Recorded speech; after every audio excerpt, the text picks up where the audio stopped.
entire tournament, really.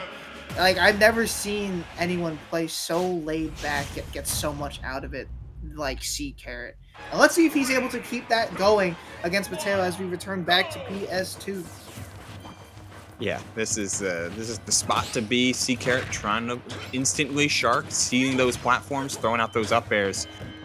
But in a matchup like this, where you're having to contest with Palutena's raw airspeed 2, that's where the dashback nairs are going to come in. The slingshot falling nairs as well have been super nice. And then, of course, the Ccarrot special. Forward tilts and grounded down tilts have been so on point when it comes to just this pure neutral play.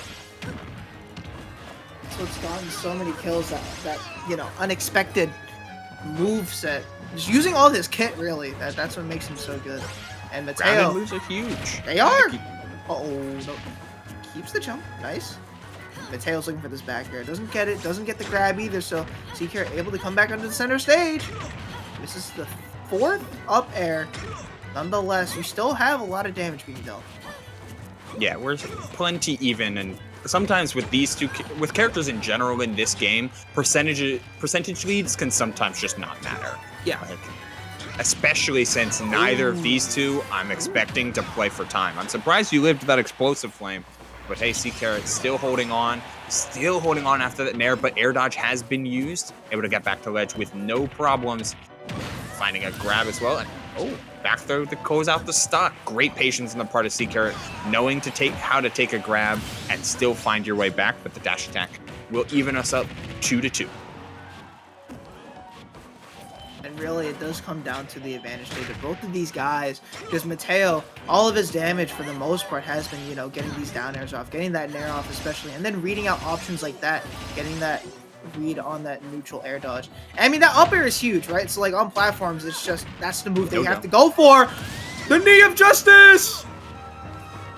No jump whatsoever. You saw Mateo try to jump away from from effectively a true combo, and Ccarrot took it to the bank. That is how you play a strong combo state. Awareness of resources and pushing when you know you can.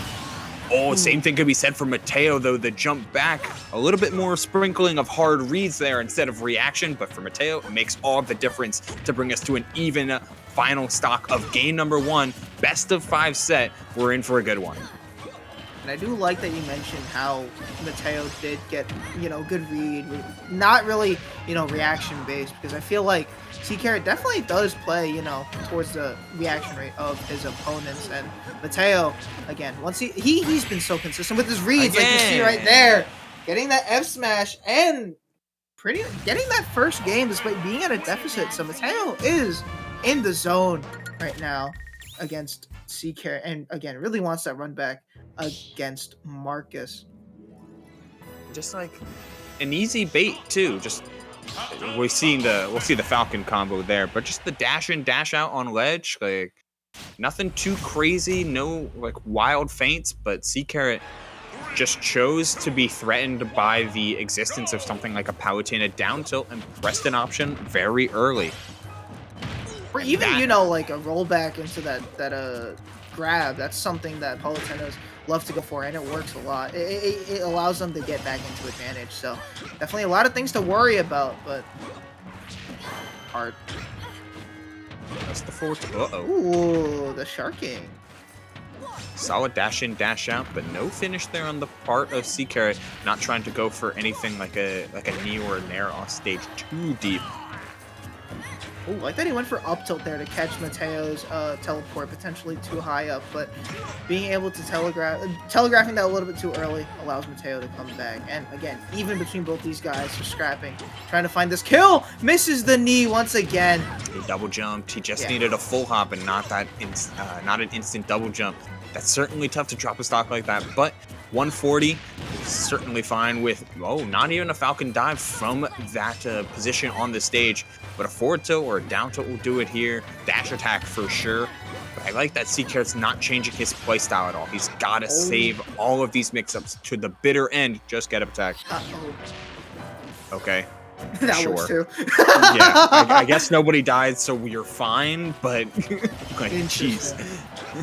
I think that just came down to the confidence of Ccarrot, whether he was like, okay, I could have gone for, you know, get up attack, but if I miss it, you know, there's a chance that I die. So definitely Yeah. some fear factor in that. So I can't blame Ccarrot because I would have done the same thing. And the Nair are going to take that stock.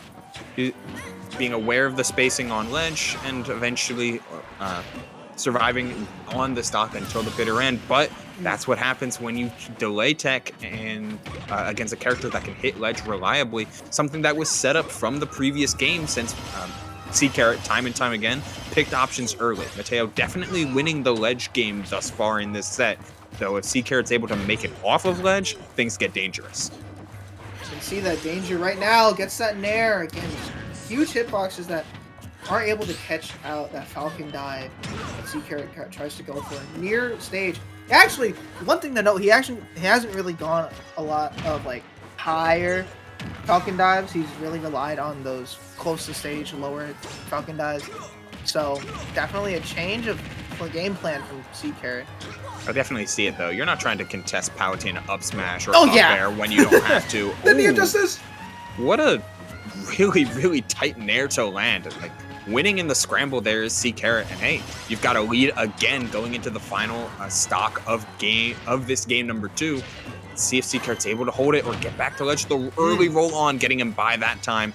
Yet still no damage dealt as another tomahawk grab from Mateo brings us to a final stock here in game number 2. Okay, looking for that down air, not gonna catch that air dodge. And that's the thing, it's like you're gonna see a lot of people that, you know, aren't at the level, or at this level, go for air dodges there, but Mateo, he knew the moment that if you, well. Pokemon Stadium 2, ladies and gentlemen. People love this stage. People love this stage. We're just gonna say Ccarrot planned that. He was like, "Yeah, you're gonna pineapple now." Nah, I'm not gonna. I'll spin a lot of webs and I'll say a lot of narratives, but that is nothing more than an accident. Yeah, but hey, it's an accident you take. Well, yeah, of course, because when you are about to go into grand finals, you take anything that you can. Because if it's a free stock, it's a free stock. And we like free things in this world. Yeah. Free.99. Yeah. Ccarrot3 type stuff where they added that 25 cents. Come on. Yeah, I know, right? All right, moving on to game number 3. I would say the all-important game 3, if counterpicking mattered at Fusion. Everybody just goes to Stadium. Dude, no, it actively bothers me. Like, well, can't wait to go to Collision and we're gonna see everybody go PS2. Basically, like that's what the stage list effectively dictates. I'm not gonna argue stage list math right now, but I will say, God, please counterpick, you weirdos. For you, I'm gonna go to like Smashville or something. Like... My go. Yeah, let's get back into this match. Yeah. Both players, really, you know, going at it against each other, just brawling it out. Trying to go for that backer and misses the timing. Yeah, it's a nice steady neutral here. Not timeout pace by any stretch of the imagination, but also you're not seeing a lot of breakneck pace either. Wow, you still made that back. Mateo dropping the edge guard there. Looking for an up air, but not trying to risk too much. Certainly tough though. Oh, the gentleman will do it. Yeah, Mateo dropping one edge guard and getting a little bit too squirrely when it came to applying pressure to a 154 Falcon. Gave Ccarrot the windows he needed to close out that stock on ledge. One of these will do it. Ooh, the jump to avoid the auto reticle from Ccarrot? Monster. The offstage game continues to go in Ccarrot's favor despite the the animation was still there, but the active frames weren't? That's insane. I'm finally getting that stock with that dash attack, but gotta admit, maybe sometimes it felt like Ccarrot got away, but he's not getting away from this Nair. And the fast follow variant of the combo goes going for 31 as opposed to any sort of platform setup. I think a grab here, though, will set up onto these PS2 platforms if positioned correctly. Just going for the Nair at a shield, though. I don't hate it at all from Mateo. Like, keep your combos consistent. Don't try and get too greedy because you know Ccarrot is on his dashback game. He really is. And his his movement with his sharking has been absolutely intense because like you said before, he's just trying to bait out his opponents to approach maybe with punish and then just get it forward tilt, get it down tilt to take the stocks off. So you can definitely, you know, sense a feeling that Ccarrot is fishing a little bit for that, but if missing that, but hey, you're still alive. All right, and very aware of his positioning in relation to PS2 that time.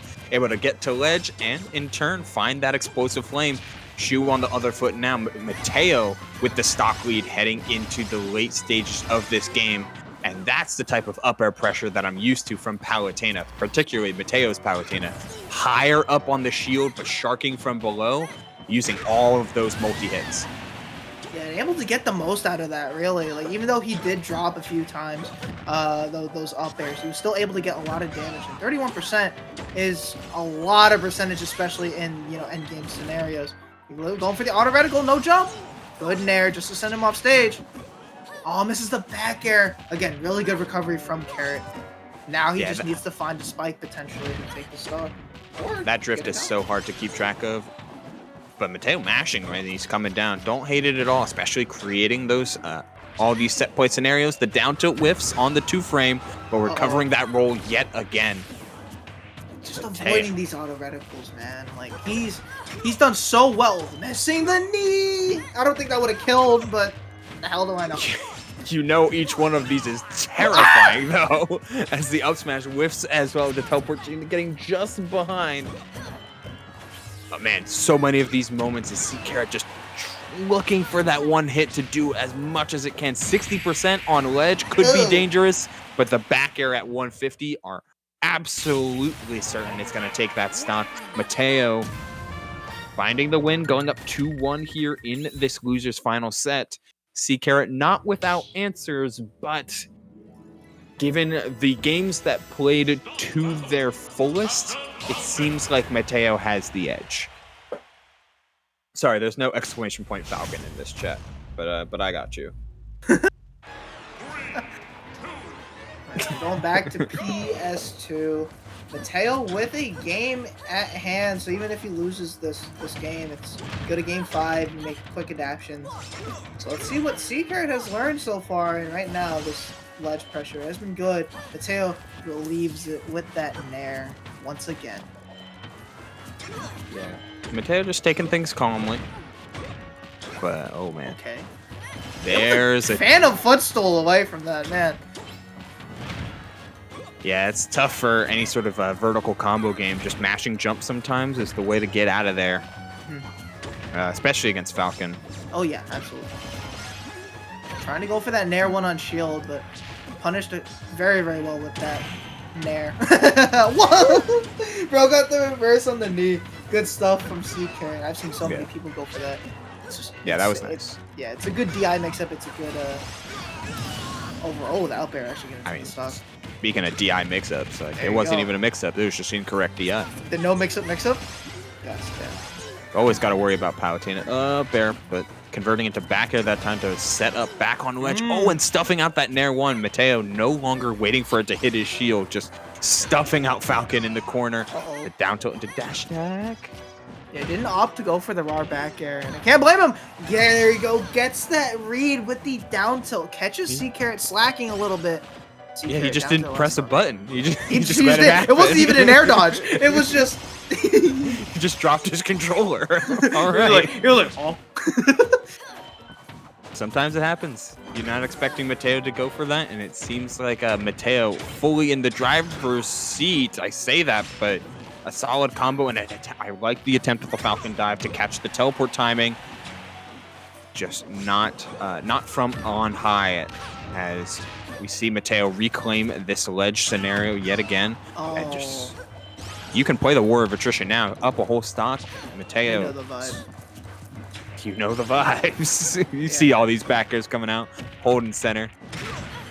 Yeah, I can't blame Mateo really for going for all these backers because it's a huge hitbox that will for sure kill at this percentage, or at least, you know, put your opponent in off stage, and that's where you just want to keep your opponent, especially with Palutena, because these aerials, they do a lot of damage and they can kill pretty early.